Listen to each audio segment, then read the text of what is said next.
ፋኖ ኃይሎችና በአገዛዙ ጦር መካከል የሚካሄደው ውጊያ አዳዲስ የውጊያ ግንባሮችን በመፍጠር አድማሱን አስፍቶ ቀጥሏል። በማዕከላዊ ጎንደር ጫንድባ ጠፍ ደብር የተባለ አካባቢ አዲስ የውጊያ ግንባር ተከፍቷል። ለከበባ የገባው የአገዛዙ ጦር በከፍተኛ ሁኔታ ሲመታ በእብናት 8 ምሽጎች የተሰበሩበት ከባድ የከተማ ውጊያ የተጠቃለለ የውጊያ ሪፖርት በፋኖ ኃይሎች በኩል ይፋ ሆኗል። ቀዳሚው የግንባር መረጃችን ነው። የጅምላ እገታ እንደ ወረርሽኝ በተስፋፋበት ኢትዮጵያ የአፍሪካ መቀመጫ ከሆነችው መዲናዋ ከ100 ኪሎ ሜትር ርቀት ባነሰ ስፍራዎች አንድ ሙሉ አውቶቡስ ተሳፋሪዎች መታገታቸው ተሰምተዋል። ሙሉ ተሳፋሪን አፍነው ስልክ ተደዋውለው ተደራድረው በሚሊዮን ብሮች የሚቀበሉ ዘራፊዎች እንዲህ ያለ ወንጀል የሚፈጽሙት አገዛዙ የሚያውቀውን ስልክ፣ የባንክ ሂሳብ ቁጥርና ተሽከርካሪዎች በመጠቀም ነው። በጉዳዩ ላይ ሰፋ ያለ መረጃ ይዘናል። መኖር ከበደን፣ ልጆቻችንን መመገብ አቃተን፣ ተራብን፣ ደሞዝና ጥቅማ ጥቅም ይሻሻልልን ሲሉ አቤቱታ ያሰሙ የመንግስት ሰራተኞች አመጽ ቀስቃሽ ወንጀለኛ ተብለው ከስራ ታግደዋል፣ የተባረሩም አሉ። ይህን መረጃ የተለየ የሚያደርገው የብልጽግናው አገዛዝ የፕሮፓጋንዳ ማሽን በሆነው የኢትዮጵያ ቴሌቪዥን ውስጥ የተፈጸመ መሆኑ ነው። አብራችሁን ስዘልቁ ትሰሙታላችሁ። ብልጽግና በአዲስ አበባ የፈራው የህዝብ አመጽ እንዳይቀሰቀስ ተጨማሪ ሰራዊትና ግብረ ኃይል በማሰማራት ላይ ነው። ብቻውን ለመወዳደር ከተዘጋጀበት ምርጫ መቃረብ ጋር ተያይዞ ለአዲስ አበባ ተጨማሪ 12000 ሰራዊት አስመርቆ አሰማርተዋል። አዲስ አበባ በርካታ የአድማ ብተና ኮማንዶ ኃይል የሰፈረባት ከተማ ሆናለች። ይደመጣል። የኢጋድ ሊቀመንበር ወርቅነህ ገበየሁና በአዲስ አበባ የሚገኙ የተለያዩ ሀገራት አምባሳደሮች የተካተቱበት ልዑክ በሚቀጥሉት ቀናት ወደ ትግራይ መቀሌ ሊጓዝ መሆኑን የጣና የዲፕሎማቲክ ምንጮች ጠቁመዋል። የጉዞው ዓላማ ከድርድር ጋር በተያያዘ ነው ቢባልም በአዲስ አበባ የትግራይ የሰላም ለውጥ ምክር ቤት በሚል የተመሰረተው የቀድሞ የህወሓት የፖለቲካና ወታደራዊ አመራሮች ስብስብ በአጭር ጊዜ መቀሌ እንገባለን የሚል እቅዱን ይፋ ማድረጉ ፖለቲካዊ ቀውሱን ወደ ወታደራዊ ግጭት ምዕራፍ የሚያሸጋግረው መስሏል።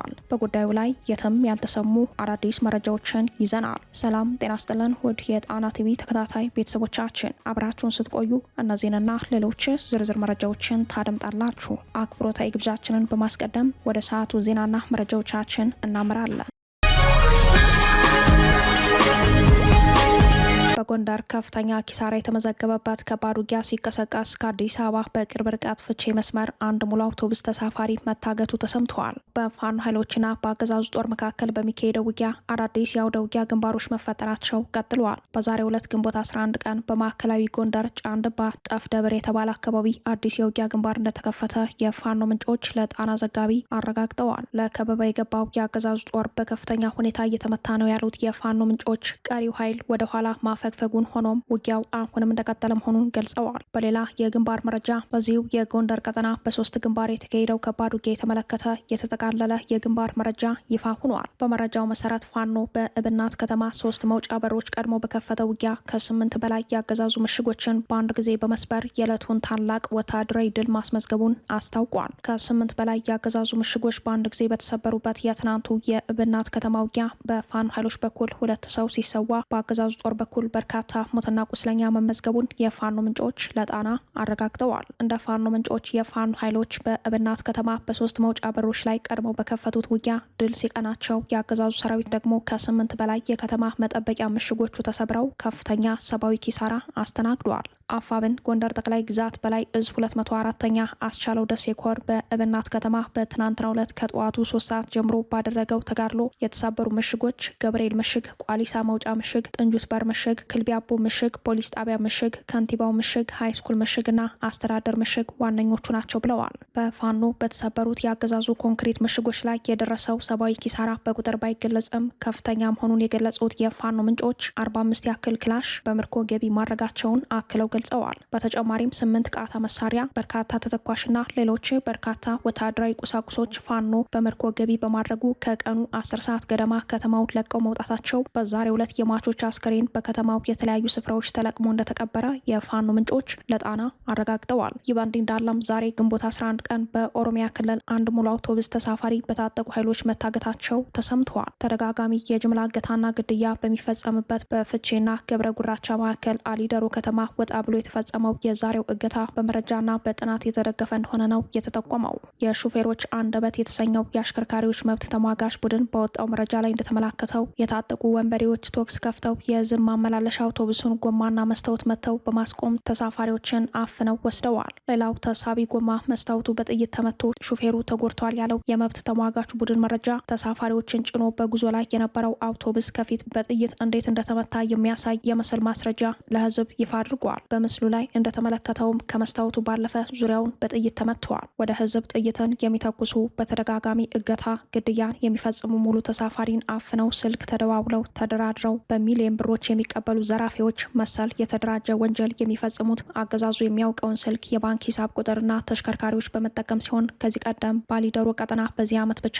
ከ4 በላይ የጅምላ እገታዎች መፈጸማቸው ይታወሳል። እንደ ሹፌሮች አንደበት የመብት ተሟጋች ቡድን መረጃ ይህ የመንገድ ክፍል የዘራፊ መፈንጫ ሲሆን 43 ኪሎ ሜትር መንገድ መቆጣጠር አለመቻል ሹፌር ተሳፋሪ እንዲታፈን እንዲገደል እያደረገ ይገኛል ሲል ብሶቱን ገልጸዋል። መንገዱ በአገልግሎትና በችግሩ ግዝፈት ልክ ጥበቃና ትኩረት ሊደረግለት ይገባል ያለው የመብት ተሟጋቹ ቡድን በአውቶቡስ ውስጥ ተሳፍሮ የነበሩ ተሳፋሪዎች ከታገቱ በኋላ በምን ሁኔታ ላይ እንዳሉ መረጃ ማግኘት እንዳልተቻለ ገልጸዋል። በተደጋጋሚ በአሊዶሮ ቀጠና እንዲሁም ከአዲስ አበባ በቅርብ ርቀት የሚገኙ ዋና አውራ ጎዳናዎች በሚፈጸሙ የጅምላ እገታዎች የአገዛዙ እጅ እንዳለበት የጉዳቱ ሰለባዎች ያምናሉ። በተለይም አጋቾቹ የታጋሽ ቤተሰቦችን በስልክ እንደሚደራደሩ፣ ገንዘቡም በባንክ ሂሳብ ቁጥር ገቢ እንደሚደረግ በማንሳት ወንጀሉ ውስብስብና በመዋቅር የሚደገፍ እንደሆነ የቀደሙ የጉዳት ሰለባዎች ይጠቁማሉ። መኖር ከበደን፣ ልጆቻችንን መመገብ አቃተን፣ ተራብን፣ ደሞዝና ጥቅማ ጥቅም ይሻሻልልን ሲሉ አቤቱታ ያሰሙ የመንግስት ሰራተኞች አመጽ ቀስቃሽ ወንጀለኛ ተብለው ከስራ ታገዱ። የኦህዴድ ብልጽግና ገዢዎች ጎዳና ላይ ወጥተው ምግብ የሚያስለምድ ምንም ምክንያት የለም፣ ከእናንተ የሚጠበቀው እጅ ታጥቦ በመምጣት መመገብ ነው፣ ጥጋብ እንጂ ረሃብ የለም እያሉ እንመረዋለን በሚሉት ህዝብ ላይ መሳለቃቸው በቀጠለበት በዚህ ጊዜ በመንግስት መስሪያ ቤቶች ውስጥ ሳይመገቡ ወደ ቢሮ የሚገቡ ሰራተኞች ተበራክተዋል። በመንግስታዊ ተቋም ውስጥ የሚሰሩ የመንግስት ሰራተኞች ብልጽግና ሰራሽ ቀውስ ሰለባ ሆነው እንደ ማንኛውም የኢትዮጵያ ህዝብ ኑሮ ከብዷቸው ቤተሰብ ማስተዳደር አቅቷቸው ቤተሰብ እየበተኑ በረሃብ እንዲሞቱ ተፈርዶባቸው በመልከ ብዙ ፈተና ውስጥ መሆናቸውን የሚያመላክቱ መረጃዎች መውጣታቸው ቀጥሏል። የብልጽግናው አገዛዝ የፕሮፓጋንዳ ማሽን የሆነው የኢትዮጵያ ቴሌቪዥን ኢቢሲ ሰራተኞች ኑሮ ከበደን ብለው ወደ ዋና ስራ አስፈጻሚ ቢሮ ለውይይት መሄዳቸውን ተከትሎ ከስራ መታገዳቸውን ሰምተናል። የአገዛዙ ልሳን በሆነው በኢትዮጵያ ብሮድካስቲንግ ኮርፖሬሽን ኢቢሲ ውስጥ የሚሰሩ የመንግስት ሰራተኞች መኖር ከበደን፣ ልጆቻችንን መመገብ አቃተን፣ ተራብን፣ ደሞዝና ጥቅማ ጥቅም ይሻሻልልን የሚል አቤቱታ ይዘው ወደ ዋና ስራ አስፈጻሚ ቢሮ ሲሄዱ ተቋሙን ለማወክ የሚል ክስ እንደቀረበባቸው ታውቋል። ሰራተኞቹ ኑሮ ከበደን የሚል አቤቱታ በማቅረባቸው ከስራ መታገዳቸውን የገለጹት የተቋሙ የመረጃ ምንጮች ከነዚህ ውስጥ የተባረሩ እንዳሉም ገልጸዋል። በጉዳዩ ላይ ተጨማሪ ዘገባ ይዞ የወጣው መሰረት ሚዲያ በበኩሉ በዚህ ጥያቄ የተነሳ ሰራተኞች መባረራቸውን አረጋግጠዋል። ባለፈው ዓመት የጤና ባለሙያዎች የደሞዝ ጥያቄያቸው ምላሽ አቶ በተቃውሞ የስራ ማቆም አድማ በወጡ ጊዜ በርካቶች በጅምላ መታሰራቸው ይታወሳል። ተመሳሳይ የዳቦ ጥያቄ ይዘው ወደ አለቃቸው ቢሮ የገቡ የኢቢሲ ሰራተኞች እጣ ደግሞ ከስራ መታገድና መሰናበት ሆኗል። አብይ አህመድ በሚመሯት ኢትዮጵያ ቤተሰቡን ማስተዳደር ያቃተው የዩኒቨርሲቲ መምህር፣ ተማሪዎችን መመገብ ያልቻሉ ዩኒቨርሲቲዎች፣ ምሳውን በጸሎት አስቦ የሚውል ሲቪል ሰርቫንት ተፈጥረዋል። በድህነት ወለል የሚኖረው ዜጋ በከፍተኛ ተስፋ መቁረጥ ውስጥ የሚገኝ ሲሆን በከተሞች በገባው ረሃብ ራሳቸውን የሚያጠፉ ዜጎች ቁጥር በመጨመር ላይ ነው። ከ1977 ረሃብ ወዲህ በሀገር አቀፍ ደረጃ በገጠርና በከተማ የሚኖሩ ዜጎች በረሃብ የተነሳ በቡድን የሚሞቱባት ሀገር አብይ አህመድ ለቅንጡ ቤተመንግስታቸው 10 ቢሊዮን ዶላር እየወጣበት ይገኛል።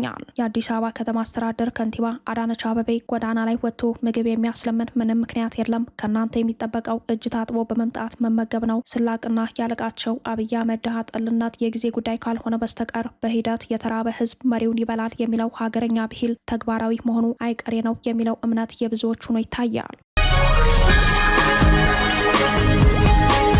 ብልጽግና በአዲስ አበባ የፈራው የህዝብ አመጽ እንዳይቀሰቀስ ተጨማሪ ሰራዊትና ግብረ ኃይል በማሰማራት ላይ ነው። ብቻውን ለመወዳደር ከተዘጋጀበት ምርጫ መቃረብ ጋር ተያይዞ ለአዲስ አበባ ተጨማሪ 12000 ሰራዊት አስመርቆ አሰማርተዋል። በሌላ በኩል የኢሃፓ አመራሩ ራሱን ከምርጫ አግልሏል። የኦህዴድ ብልጽግና ራሱ በጠመቀው ቀውስ አደጋ ውስጥ ገብቷል። እዚያው 4 ኪሎ ቤተመንግስት ዙሪያ ከተጋረጠበት የመፈንቅለ መንግስት ስጋት ጀምሮ በአዲስ አበባ ከመንግስት ሰራተኛው በተጨማሪ በአጠቃላይ በብልጽግና ሰራሽ ቀውስ ኑሮ የከበደው ማንነቱንና ባህልና ታሪኩን የተነጠቀው ህዝብ አመጽ ያስነሳል በሚል ግምገማ ከፍተኛ ሰራዊትና ግብረ ኃይል ማሰማራቱን ቀጥሏል። በተለይ በዚህ ወር መጨረሻ አካባቢ ከሚካሄደው ምርጫ ጋር ተያይዞ የህዝብ አመጽ ያሰጋው ብልጽግና በአዲስ አበባ አዳዲስ መልመል ሰራዊት አስመርቆ አሰማርተዋል። በጉዳዩ ላይ ማብራሪያ የሰጡት የአዲስ አበባ ከተማ ሰላምና ጸጥታ አስተዳደር ቢሮ ኃላፊ ወይዘሮ ሊዲያ ግርማ ምርጫው ሰላማዊ እንዲሆን ከ12000 በላይ የሰላም ሰራዊት አባላት የተመረቁት ተጨማሪ ኃይል ናቸው ብለዋል። ከዚህ ቀደም ከተማ አስተዳደሩ በአመዛኙ ከኦሮሚያ ክልል የተመለመሉ በ10 ሺዎች የሚቆጠሩ የአድማ ብተናና ፖሊስ አባላትን አሰልጥኖ ማሰማራቱ ይታወሳል። አሁን ተመራቂ የሆኑት 12000 የሰላም ሰራዊት አባላትም የከተማ ንቅናቄዎችን ለመከላከል አልሞ እንደሚሰማራ ነው የተጠቆመው። ይህ በእንዲህ እንዳለ የብልጽግና ግፍ በይፋ በመቃወም የኢሃፓ የኢትዮጵያ ህዝባዊ አብዮታዊ ፓርቲ የህዝብ ግንኙነት ኃላፊና የትብብር ለኢትዮጵያ አንድነት ምክር ቤት አባል የሆኑት አቶ ይስሐቅ ወልደ ሀጎስ በአዲስ አበባ ከተማ ከሚወዳደሩበት እጩነታቸው ራሳቸውን ማንሳታቸውን በይፋ አስታውቀዋል። የፖለቲካ አመራሩ ለምርጫ ቦርድ በላኩት ደብዳቤ ትብብሩን በመወከል በአዲስ አበባ ከተማ አራዳ ክፍለ ከተማ ምርጫ ክልል 19 ለህዝብ ተወካዮች ምክር ቤት እጩ ተወዳዳሪ መሆናቸውን ጠቅሰው ሆኖም በምርጫ ችግርና በብልጽግና መልከ ብዙ ወንጀሎች የተነሳ ራሳቸውን ከምርጫ ማግለላቸውን አስታውቀዋል። ይስሐቅ ራሳቸውን ከእጩነት ያገለሉት ፓርቲያቸው ለኢሃፓም ሆነ ለትብብር ኢትዮጵያ አንድነት በምርጫው ለሚደረገው ተሳትፎ ታማኒና ፍትሐዊነት ሲል ላቀረባቸው አስቻይና ቅድመ ሁኔታዎች ምላሽ ባለመሰጠቱ መሆኑን በደብዳቤያቸው ገልጸዋል። በዚህ ምክንያት ከግንቦት 10 ቀን ጀምሮ ከምርጫው ሂደትም ሆነ ከእጩነት ራሳቸውን ማግለላቸውን ለምርጫ ቦርድ በደብዳቤ አስታውቀዋል። ከአንከር ሚዲያ ጋር ባደረጉት አጭር ቆይታም ኢትዮጵያ የቀውስ ጊዜ ላይ ነች ያሉ ሲሆን አገዛዙ በሚቀልድበት ምርጫ መዳን እንደማትችል አመላክተዋል። በተለይ አሁን ያለንበት የቀውስ ጊዜ ነው ብዬ ነው የማምነው። የኔ እምነት በጣም የቀውስ ጊዜ ያለ ነው። በቀውስ ጊዜ ደግሞ እንዲህ አይነት ውሳኔዎችን ይወሰናሉ። እንደ ሀገር አሁን ያለው ኤክስትራ ኦርዲነሪ ፖለቲክስ ነው ያለው ብዬ አምናለሁ። ዘንድ በኤክስትራ ኦርዲነሪ ፖለቲክስ ደግሞ ኤክስትራ ኦርዲነሪ ሶሉሽን ያስፈልጋል ብዬ አምናለሁ። እኔ እውነት ነው ፓርቲ ማዕከላዊነትን ያስፈልጋል።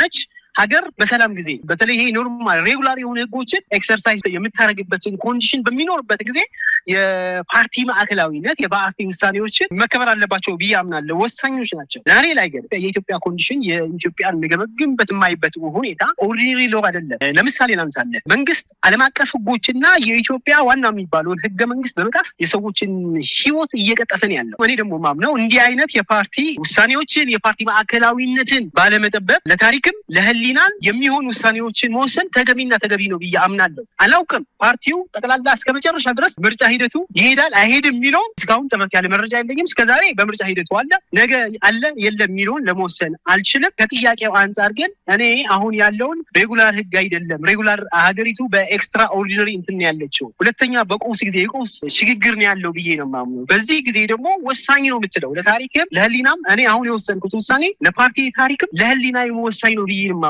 እኔ የወሰንኩትን ውሳኔ ኢሃፓ የሚመስል ውሳኔ ነው የወሰንኩት ብዬ ነው። ይስሐቅ በስራ አስፈጻሚነት አመራር ደረጃ የሚገኙበት ኢሃፓ ቀደም ሲል ለምርጫው አስቻይ ያላቸው ሁኔታዎችን በቅድመ ሁኔታ ለምርጫ ቦርድ ማቅረቡ ይታወሳል። ከነዚህ ውስጥ የፖለቲካ እስረኞች መፈታት፣ ጦርነት ማቆም፣ የፖለቲካ ምህዳሩን ማስፋት የሚሉት ዋና ዋናዎቹ ናቸው። ከነዚህ ቅድመ ሁኔታዎች ውስጥ አንዱም አለመፈጸሙ ይታወቃል።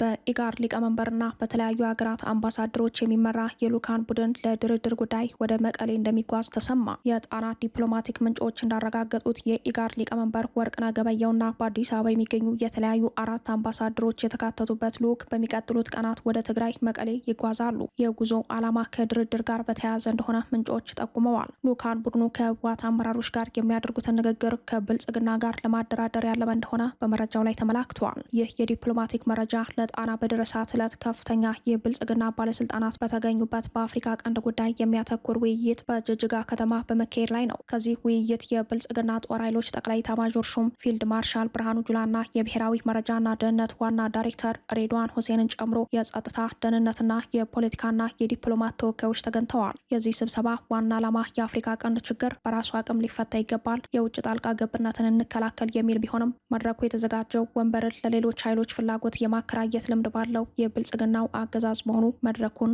አነጋጋሪ አድርጎታል። የሆነው ሆኖ የኦህዴድ ብልጽግና የአፍሪካ ቀንድ ወኪል የሆኑት የኢጋድ ሊቀመንበር ወርቅነህ ገበየሁ ከዚህ መድረክ በኋላ ቀጣዮቹን ቀናት ወደ መቀሌ የሚጓዙት በአዲስ አበባ የሚገኙ የተለያዩ ሀገራት አምባሳደሮችን በመያዝ ሲሆን ልኡካን ቡድኑ በመቀሌ ቆይታው ደብረጽዮን ገብረ ሚካኤልን ጨምሮ የድርጅቱ ዋና ዋና አመራሮችን በማግኘት ከብልጽግና ጋር ለማደራደር ሂደቶችን እንደሚጀምር ይጠበቃል።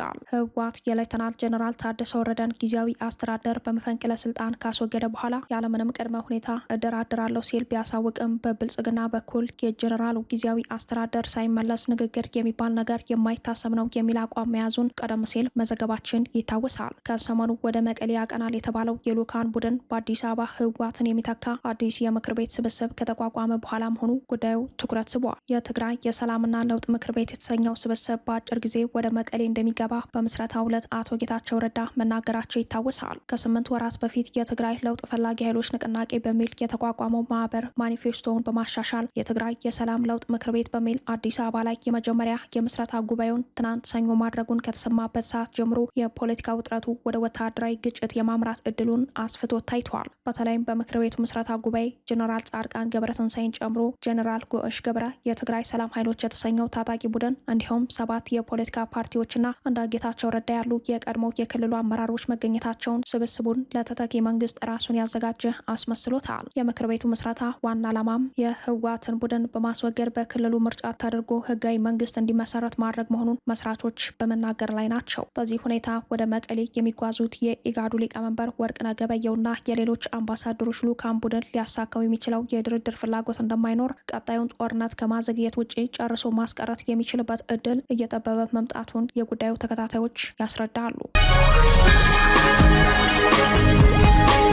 በኬንያ ናይሮቢ በተቀሰቀሰ ህዝባዊ ተቃውሞ የተገደሉ ሰዎች ቁጥር 6 መድረሱ ተሰማ። የታሰሩ ሰዎች ቁጥር ደግሞ ከ350 በላይ ሆኗል። የነዳጅ ዋጋ መጨመርን ተከትሎ በርካታ የኬንያ ከተሞች በህዝብ ተቃውሞ ከፍተኛ ውጥረት ውስጥ ገብተዋል። በተቃውሞ ሰልፍ ላይ የነበሩ ከጸጥታ አካላት ጋር ተጋጭተው በትንሹ 6 ሰዎች ሲሞቱ ከ30 በላይ ደግሞ ከፍተኛ ጉዳት ደርሶባቸዋል። ተቃዋሚዎቹ መንገዶችን በመዝጋት ጎማዎችን በማቃጠልና ድንጋይ በመደርደር ተቃውሞ እያደረጉ ባሉበት ሰዓት የኬንያ ፖሊስ አድማ በታኝ ኃይሎች ወደ አድመኞቹ አስለቃሽ ጋዝ በብዛት ተኩሰዋል። ፖሊስ በመኪኖችና በፈረስ በመሆን አድማውን ለመበተን ሲሞክር ታይቷል። በመላው ኬንያ የተቀሰቀሰው ከፍተኛ ተቃውሞ ተከትሎ የኬንያ ፖሊስ እስካሁን 350 ሰዎችን አስረዋል። በጉዳዩ ላይ ዘገባ የሰሩት አልጀዚራና ሌሎች ዓለም አቀፍ ሚዲያዎች በተቃውሞ ከፍተኛ ጉዳት መድረሱን አመላክተዋል። ለተቃውሞ ምክንያት የሆነው ከሰሞኑ የተደረገው የነዳጅ ጭማሪ ነው። የኬንያ መንግስት በኢራን ጦርነት በሆርሙዝ ሰርጥ መዘጋት ጫና የተነሳ በሀገሪቱ የነዳጅ መሸጫ ላይ የ23.5 በመቶ ጭማሪ አድርጓል። የኬንያ ትራንስፖርት ሚኒስቴር የኢራን ጦርነት ተከትሎ የነዳጅ ዋጋ ጭማሪ ሲያደርግ ይህ ለሁለተኛ ጊዜ ሲሆን ከአንድ ወር በፊት የ24 በመቶ ጭማሪ አድርጓል። አሁን ላይ በኬንያ ነዳጅ በሊትር 214 ሽልንግ እየተሸጠ ሲሆን ናፍጣ በሊትር 242 ሽልንግ አልፏል። ይህ በአሁኑ የምንዛሬ ዋጋ በብር ሲሰላ ከ197 እና 214 ብር ገደማ ይሆናል። በተለይም በኬንያ አብላጫውን የህዝብ ትራንስፖርት አገልግሎት የሚሰጡ አውቶቡሶች በዚህ ጭማሪ የመጀመሪያ ተጎጂዎች ከመሆናቸው ጋር ተያይዞ ማህበራቱ መንግስት የነዳጅ ዋጋውን ወደ ነበረበት እንዲመለስ ጥያቄ አቅርበዋል። ተቃውሞ በአሽከርካሪዎች አማካኝነት መጀመሪያ የተነሳ ሲሆን ህዝቡ ያለውን ድጋፍ ለማሳየት ነውጡን ተቀላቅሏል። በአመፁ የናይሮቢ ጎዳናዎች በአብዛኛው የተዘጉ መሆኑ የአልጀዚራ ዘገባ አመላክቷል። ከናይሮቢ ውጭ ደቡባዊ የኬንያ ትልቋ ከተማ ሞምባሳ ላይ አመፃው ተከስቷል። ጭማሪውን ተከትሎ ለአብዛኛው ህዝብ አገልግሎት የሚሰጡ አውቶቡሶች ከስራ ውጭ ሲሆኑ አብዛኛው ህዝብ ወደ ስራ፣ ትምህርትና ገበያ ለመሄድ በእግሩ ለመንቀሳቀስ ተገደዋል። የኬንያ የነዳጅ ሚኒስቴር የዋጋ ጭማሪው በኢራን ጦርነት ተጽዕኖ የመጣ መሆኑን በመግለጽ ውሳኔውን ሲከላከል 4 ሰዎች ከሞቱና 30 ከተጎዱ በኋላ ፕሬዚዳንት ዊሊያም ሩቶ ከካቢኔያቸው ጋር በበይነመረብ አስቸኳይ ስብሰባ አድርገዋል። ሩቶ አመፀኞቹን ለማረጋጋት ከነዳጅ አቅራቢ እንዲሁም ከትራንስፖርት አገልግሎት ሰጪ የባለድርሻ አካላት ጋር በመሆን መፍትሄ እንዲፈለግ ለካቢኔያቸው ትዕዛዝ ሰጥተዋል። አልጀዚራ ሌሎች የምስራቅ አፍሪካ ሀገራትም የነዳጅ ጭማሪ ማድረጋቸውን አንስቶ ሆኖም እስካሁን እንደ ኬንያ ህዝባዊ ተቃውሞ ባይገጥማቸውም ወደፊት እንደሚያሰጋቸው ስጋቱን አመላክተዋል። የኬንያ ባለስልጣናት በበኩላቸው ህዝባዊ አመፁ በፖለቲካ ኃይሎች የተጠለፈና የተመራ ነው ሲሉ ተሰምተዋል። በኬንያ ታዋቂው የተቃዋሚ አመራር ሪጋቲ ጋቻጓ በጉዳዩ አስተያየት የሰጡ ሲሆን ፕሬዚዳንት ሩቶና የቢዝነስ አጋሮቹ በነዳጅ ጉዳይ ኬንያውያንን እየበዘበዙና ትርፍ ለማብዛት የዋጋ ጭማሪ እያደረጉ ነው ሲሉ ክስ አሰምተዋል። በኬንያ የኑሮ ውድነትና በነዳጅ ዋጋ ጭማሪ በተደጋጋሚ ለህዝባዊ ቁጣና ለተቃውሞ ሲዳረግ ይስተዋላል። እንደ አውሮፓውያን አቆጣጠር በ2024 በነበረ አመፅ 60 ኬንያውያን በጸጥታ ኃይሎች ተገድለው ነበር። ክቡራትና ክቡራን ቤተሰቦቻችን ለሰዓቱ የተሰናዱት መረጃዎቻችን የተከታተሏችኋችሁን ይመስሉ ነበር። አብራችሁን ስለቆያችሁ ልባዊ ምስጋናችን ይድረሳችሁ እያለን የጣና ቲቪ ወቅታዊ ዜናዎች፣ ትንታኔዎችና ልዩ ልዩ ፕሮግራሞች እንዲደርሷችሁ ቻናላችን ሰብስክራይብ በማድረግ ቤተሰብ ይሁኑ። በተሳትፎ የትግል ሚዲያው እንዲያጠናክሩ ጥሪያችን እናቀርባለን። ጣና ቲቪ ከሀቅ ጋር